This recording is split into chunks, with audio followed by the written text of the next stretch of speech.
We check Unlimited Heat 3A. Close call phone card now has the inside. Mike Jones will try to get it going this time from the outside in Miss X side, and we're coming up toward the start. Jones, the pace boat. There's the green flag. And can Mark Tate finally pick up a win in this one? It's tight on the inside. Right next to him is the Miss Budweiser with Mark Webber as we check from the Labatt Eye in the sky. Mark Tate definitely out top ended the Budweiser heading to the first turn. He pulled out about 2 boat lengths entering that corner. It looks like the Budweiser's accelerating, though, extremely well off the turn. Deck to deck, these 2 fast boats. The first qualifier, Budweiser. The third qualifier, close call. And it should be one heck of a race all the way through. Both boats just running perfectly, but you can see again where the close call phone card had top end on the Miss Budweiser. The Budweiser was in the lead coming off that turn, but close call pulled back up and right next to him. Bumpy, though. Bumpy for Mark Tate in that ride. And now Mark Webber is moving up. Budweiser back out in front again. There's that acceleration we were talking about. The 2 boats are really equally matched. They're close to 200 miles an hour down these straightaways. Whoa, and the Budweiser gets light. Very, very light. Mark Webber lost control there, got airborne, had to turn the boat to the right, lost a lot of position to the close call boat, but he recovered, and he's still in a strong second place. 151 miles per hour, the average lap speed in the Zodiac timer from Mark Tate in close call, and he has got, it appears from this angle, just a bit of a lead. 150 miles an hour for Mark Webber in the Miss Budweiser, so that is just how close it is in every sense. But Tate clinging to the buoys this time and starting to build a bit of a lead as we look from on board with Mark Webber. Mark Webber now has to key on the spray that he sees in front of him. Mark Tate can hide the corner, and that's what he's doing. He's letting the boat drift off. You can see him wider, closer to the shoreline. He's freeing the boat up so that he can put that top end power to use. And Mark Tate now stretching out the lead in this 3-lap Heat 3A. Doing a beautiful job of driving the boat this time. Still, as we say, looking for that first win of the year. It's bumpy, but he's got it controlled. You notice that he went into the corner a little deep that time and a little wider. What a driver does is he kind of hides the buoys. He knows that the driver running second is on his hip, and if he turns just a little bit late, there's a split second between when he turns and when the driver in second realizes that he turned. Tate to the inside, Budweiser to the outside, and here in third place, Steve David of Harvey Motorsports. Once again inside with Mark Webber, and you can see that rooster tail he's trying to chase down. You can see the canard wing there. It goes in the lifting position. You do that accelerating off the turn, and then once you're on the straightaway, you get it back to neutral into the downforce position. Close call. Mark Tate takes the checkered flag, much to the delight of the crew on the shore. Steve David coming around turn 2, a little rough there as he comes in to take third place. And we check the Fruit of the Loom results. Close call has rung up 1,100 points now this weekend in San Diego. Budweiser is second, Harvey Motorsports in third place there. Let's go down to the dock. You had it, then he had it, then back to you again. Yeah, it was a good boat race, you know, between the close call boat and the Miss Bud. You know, I give my guys a lot of credit. We definitely got a race boat under us that we haven't had all year. Is this a statement for Bernie now, Wilbur? Oh, I'll tell you something. It's a good feeling. It's been a struggle for the whole crew and myself, and damn, it's a good feeling. And come on, Bernie, we're ready. Here's a statement from Bernie's crew. The crew getting a new motor ready, so we'll see what that'll do for the Budweiser. We'll be back. Well, basically 1993 here in San Diego, it started out as a terrible day. We broke in the first heat. We struggled through, didn't actually make the second, third heat. We did get a chance to go out and run the last chance. We won that, which got us a spot in the final. We had to start 2 rooster tails behind everybody. We weren't too excited about that. Didn't think our chances were very good. But by the time we got done with the first lap, we were out in first place. It was the first victory for us in the Kellogg's Frosted Flakes in '93. San Diego has its quirks for us as well. Last year we were running real strong, thought we had a good chance. In the third heat, all of a sudden we developed a rudder problem during the warm-up time, and the boat evidently, I don't remember much of it myself personally, but what I see on the tapes from Diamond V, our boat actually hooked to the left, ran into the T+ or the U2 Harvey's boat, went right and actually barrel rolled. And, you know, I spent my time unconscious and talking real silly for about a day. Welcome back to Mission Bay and San Diego. Now it is 1997, and Michael Hansen has seen both ends of the spectrum here.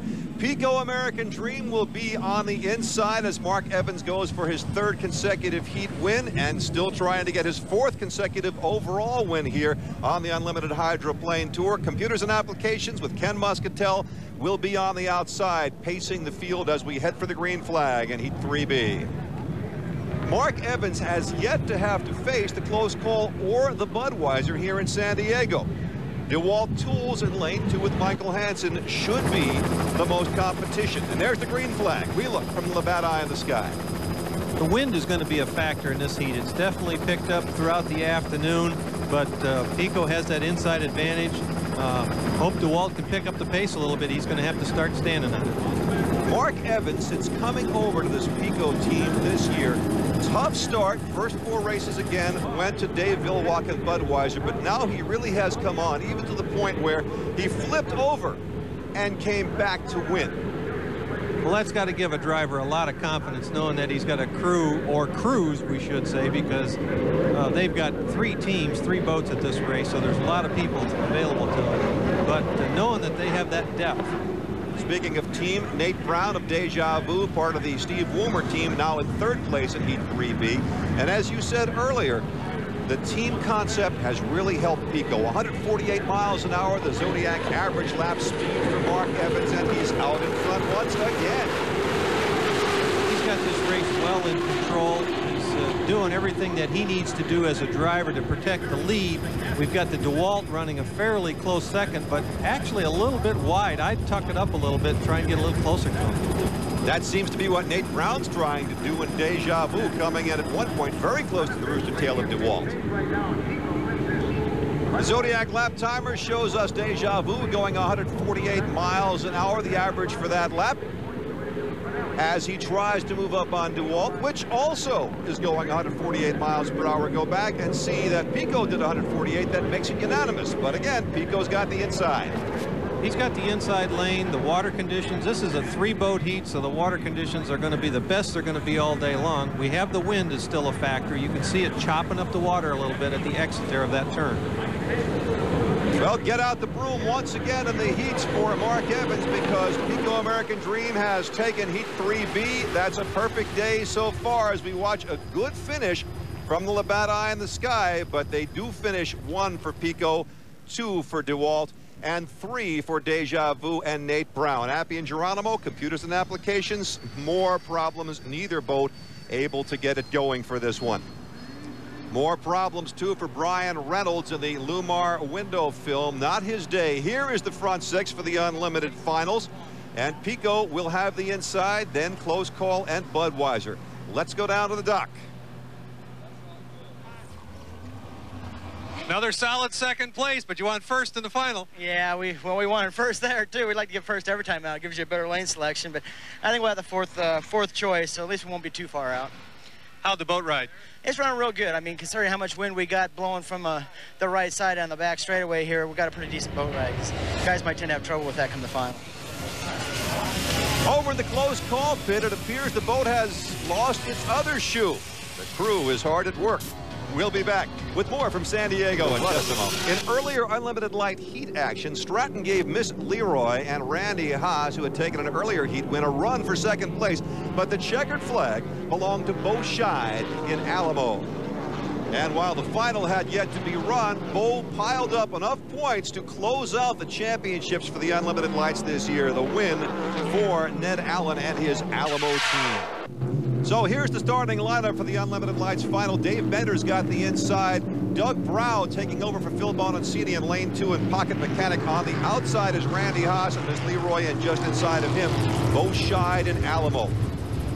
The operative colors in Unlimited Lights seem to be white and yellow as we head for the start, looking from the Labatt Eye in the sky. And there from lane 2, Doug Brow apparently is turning off the course into the infield before the start.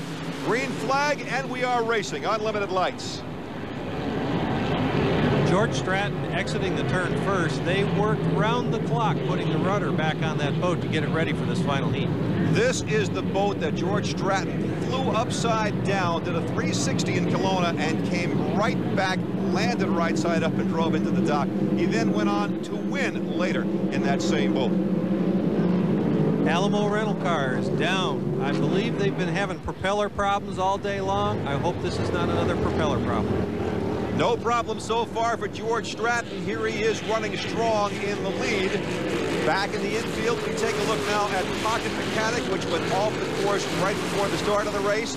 And now here is another boat down. This is Cal Phipps, Miss Leroy 2, that Stratton is going by on the inside. Off on your right of your screen, that boat's down.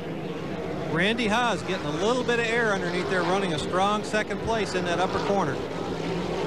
But the strongest race belongs to George Stratton in Wildfire. He won in Seattle the last event. He is way ahead here, heading for the checkered flag in the UL 125. He takes it. He is a winner in San Diego, George Stratton is. And checking the Fruit of the Loom results, Miss Leroy, Randy Haas in second, then ECI 3, Scott Schatz. First time we've seen that boat in third. Nobody else was able to finish. Here's somebody else. Dave Bender had some problems. Not happy. Let's go down to Tom in the pits. We're in a little bit of a thrash here in the close call pit area. They're removing the entire rear shoe at the transom of the boat. That shows the importance that this final heat has. The Budweiser racing team has already dropped 225 valuable points to both the close call racing team and the Pico American team. So this final heat could make or break somebody's season.